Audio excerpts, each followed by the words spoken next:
Well, what kind of time do you call this? I call it 8:15 on a Monday in Toronto. I've got a beer. You know what that means? It must be the Toronto Beer Podcast with me, your host. You remember me? Chris Schreier. It's just me. Oh, guess what? The YouTube camera. It's better now, though. It's better now. And you know what? We're going to hear from my buddy Rob Currie. And then we're going to get back. We're going to talk. We're going to drink some beer. Because why the heck not? So let's do that.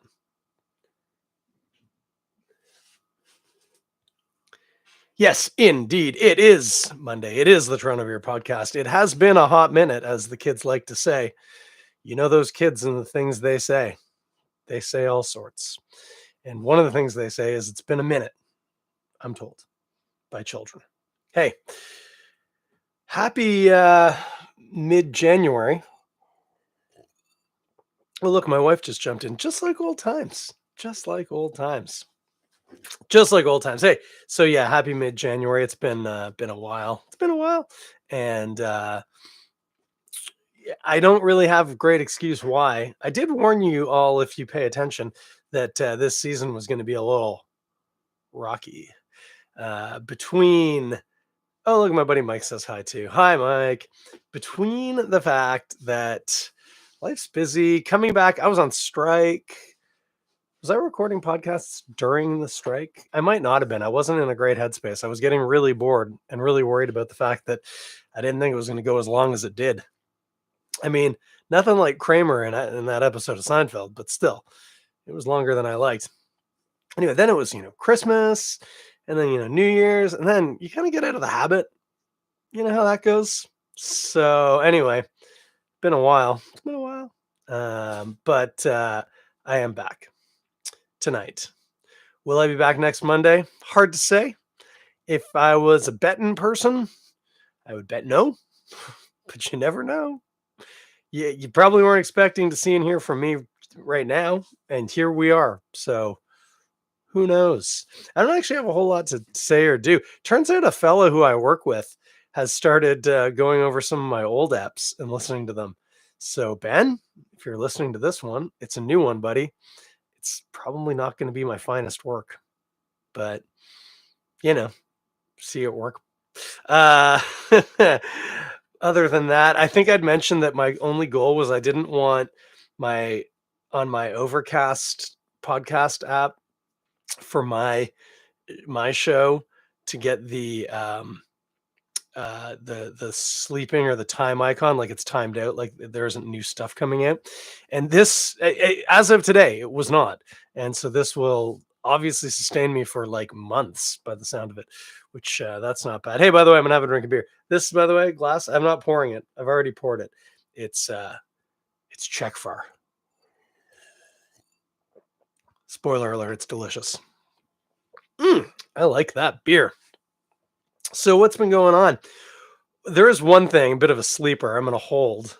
I'm going to tell you in a second. Other things that have been going on, I've actually been suffering from some significant, I think in the sporting world, they would refer to it as a lower body injury. A lower body injury. Thought it was something wrong with my Achilles. There was definitely something wrong with my Achilles. But it turns out it might be related to the fact that there's something wrong with my IT band, which is in your leg, your upper leg. On the opposite side, I didn't mention it was my left Achilles. It's my right IT band. Anyway, I've been having all sorts of problems, and but I'm on the mend now. I hope I've got it. I look like I'm getting held together by K-tape, and I had a really intense acupuncture session today, which hopefully that and some good stretching is going to see me on the mend. That's the hope. That's the hope. It hasn't been fun. It has not been fun.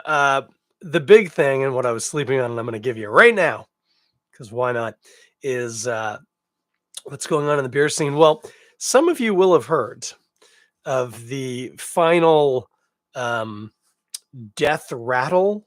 Maybe that's a little too dramatic. From the Growler, the popular, I think by the end it was semi-annual publication about craft beer in this here province. Friend of the pod, friend of mine, Jordan, was the last editor and he announced it that the problem, of course, like that was a real live print thing. It was good quality. It was well written, all that, and that's not free. It costs money, and there's just no reasonable revenue stream. Like, what are you going to do? Ask a craft brewer if they want to advertise in your craft beer thing? It just doesn't work. So anyway, they called it. They said that's that. We're done. I don't know if it's gone forever, but it's certainly gone for now. And hearing that, I mean, it was I say upsetting. Yeah, let's go with upsetting. Sure, it was upsetting. And no, that's too upsetting. That's a heavy commitment. I felt bad for all involved. Let's say that. Um, but it did get me to thinking. I used to make a craft beer publication, a little zine, as the kids call it, a zine called Spent Grains. And I made 3 issues before I got completely bogged down in the relentless work of it, and I shelved it. But I never made any official statements. I just didn't make another. So ostensibly, we could all still just be waiting for another. And let me tell you, if you are one of the people who is ostensibly waiting for another, your wait is nearing an end, because we're going to drop a new issue of Spent Grains early February, probably the first week in February. Are you excited? You should be. Here's the really exciting part. Previously, and part of the problem, I was the only person doing anything in it. Or no, that's not entirely true. That's not entirely true. I would interview somebody, and I did get occasional help and guidance, but like 99% of the words in that zine were written by me.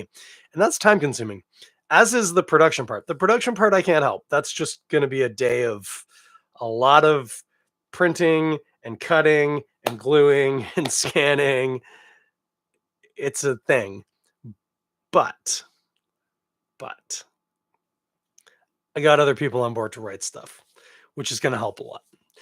Not least because if somebody's written something for me, then I'm going to feel way more pressure to publish that zine. So we've lined up a couple of people, usual suspects. No one you're going to be surprised to see writing for Spent Grains, the beer zine, but it will be back, and it'll be back in about 2 weeks, give or take.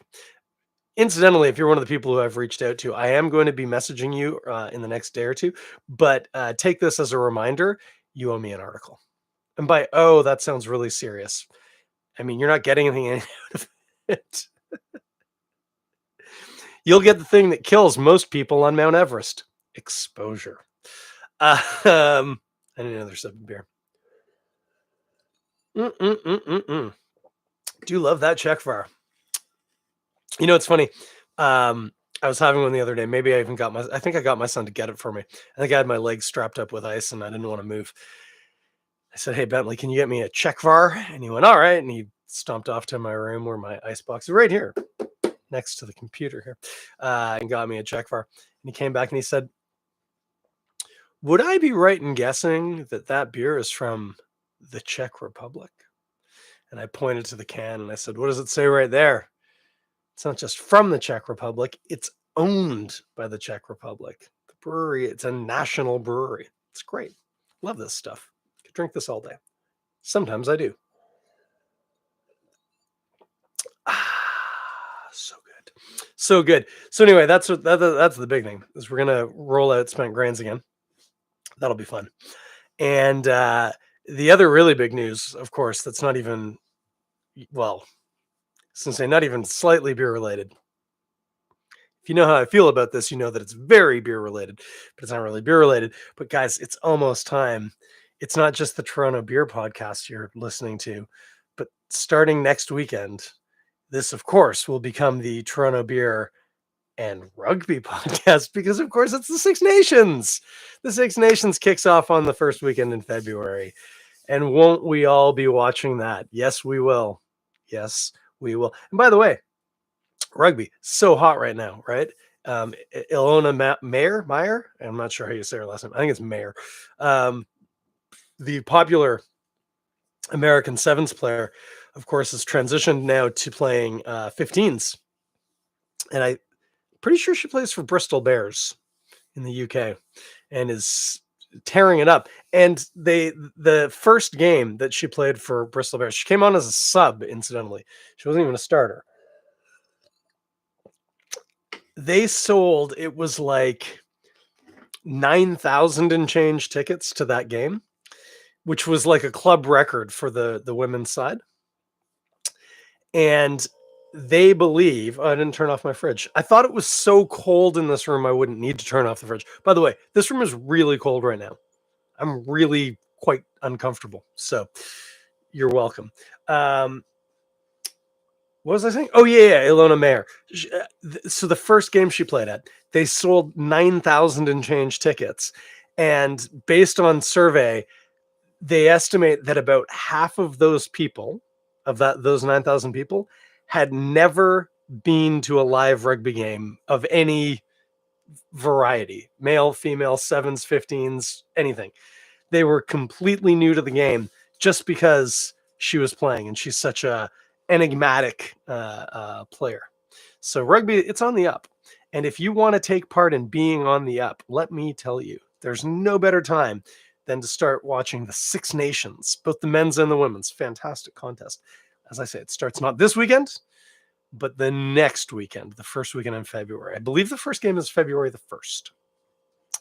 It's a cracker. And I will become very obsessive about talking about rugby on this year podcast, and I will make no apologies for it. None. Actually, you know how I said, will I be back next week? And I said, probably not. Will I be back the week after that?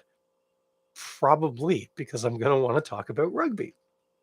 And you'll all have to sit here and listen to it. Or not. You don't have to. You can stop anytime. I'm not making you do any of this.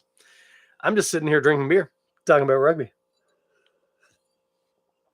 Favorite for the Six Nations? Ooh, that's an interesting question. My favorite for the Six Nations or the bookmakers?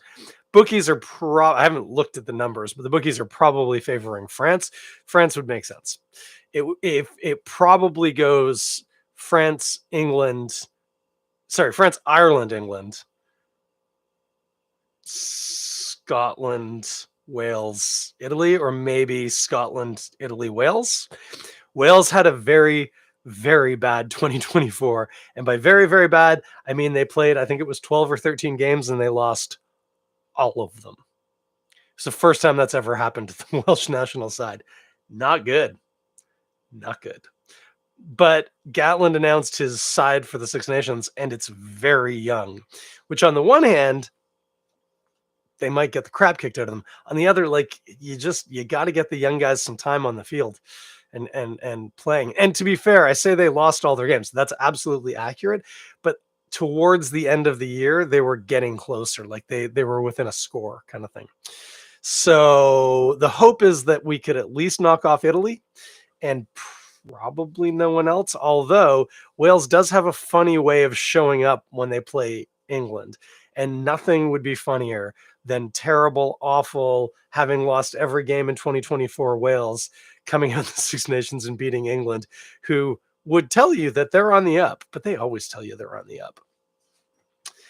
My favorite for the Six Nations, not Wales. I mean, I love Wales, and golly, if they could win it, holy moly, what a story that would be. That's not going to happen. My favorite, probably Ireland. I think Ireland's got this. They've had a lot of personnel changes, but they're just very, very, very good at what they do. And I think it all comes down to the Ireland-France game and kind of who wins that, I think, is going to be the decider. And I'm going to tell you, I'm going to give it to Ireland. A guy can hope. A guy can dream. And dream and hope I do. Other notable things about the Six Nations. Well, Scotland, every year for the past sort of 5 years, the pundits have said, I think this is Scotland's year. It's a little bit like being a Leafs fan. The funny thing is that, like, until 3 or 4 years ago, Scotland wasn't really a contender to win the Six Nations, really. Like, could they? Yeah, maybe. But were they going to? No. And did they? They did not. They have successfully beat England most years, which is great, but not winning the tournament. But a couple of years ago, 3, 4, like post pandemic, pundits would say actually Scotland's got a real chance of actually winning it this year. Not necessarily because like they're the strongest team, but they're strong enough and strong in ways that's going to give trouble to the teams that are technically and statistically stronger. They have an incredible back line, Admittedly, one of their back line is a known wife abuser, so we don't like him. That's not good. That's not a good look. But they do have a very strong back line. They have a very decent pack. Like, they just don't seem to have I suppose, the composure. So, like, Scotland will come out and win a very important game against England and then have a nail biter against Italy the next week or something. It just doesn't make sense. There's like, I don't know if it's coaching or psychology or what, but it's like almost as if they don't believe they can win it. And because of that, they don't. Anyway, every year for the past couple of years, pundits have said, well, this actually could be the year. And it hasn't been yet. And this year they were saying it, except that they lost, what is it? I guess he's a center. One of their like top level players has just been injured playing for his club. So he is out, will not be playing in the Six Nations. And that's unfortunate. It makes it a heavier lift for Scotland. So, yeah. Now, saying all that, of course, I was talking about the men's game there, and my apologies that I naturally default to that. To be fair, it's only been recently that the women's game has been televised, and so my brain just naturally goes Six Nations and men's. The Six Nations women's contest is very cool. It's very good. The one sort of downside to it is that the Red Roses, which is the English team, are significantly better than the other 5. But when you discount that and just allow that, well, yeah, England's probably going to win the Grand Slam, which means they win every game they play. Everyone else in that group, it becomes very interesting. Both Ireland and Wales have interestingly growth-based teams. They're working towards having fully professional. I think they both now are fully professional in terms of contract, but not necessarily in terms of results. Teams. The French team is very, very good. And the Italian team is surprisingly good when you think about the equivalent on the men's side. And of course, they have Beer Rigoni, who is possibly one of the most charming rugby players in the world. She's a fantastic player and is also hilarious. So always good watching the Italians play as well. So the women's side is an interesting one. Again, in terms of favorites, like if you don't say England, you don't know anything about rugby, which is unfortunate because I love watching England lose, whether it's men's or women's. But with the women's side, England, I think, is the number 1 rated team in the world right now. I think it's England, New Zealand, Canada. It might be New Zealand, England, Canada.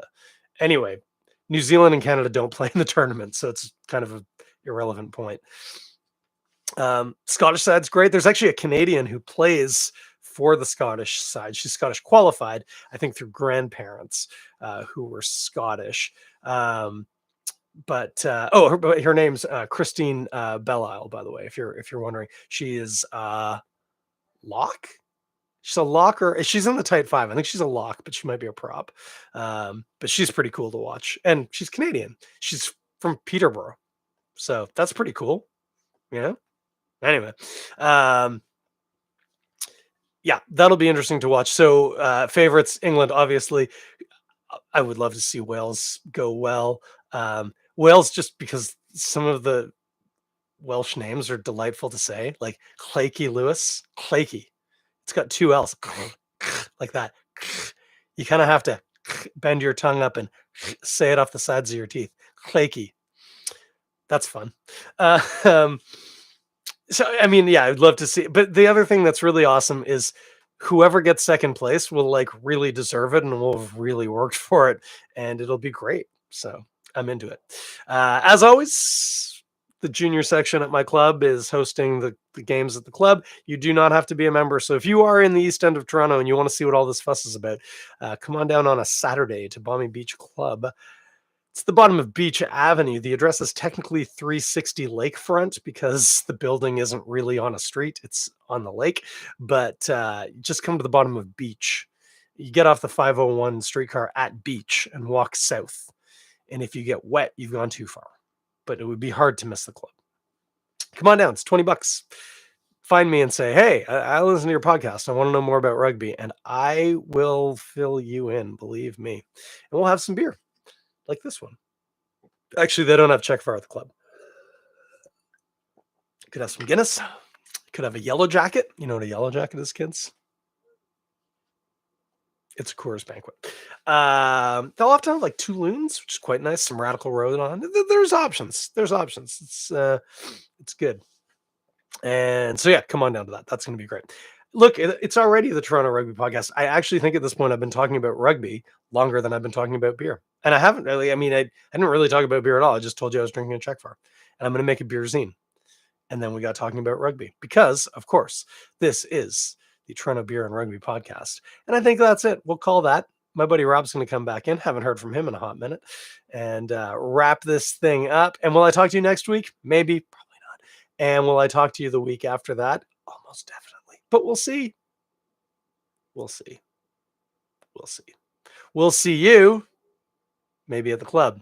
Otherwise, you'll hear me and I'll talk at you the next time I get behind this here microphone. Have a good night.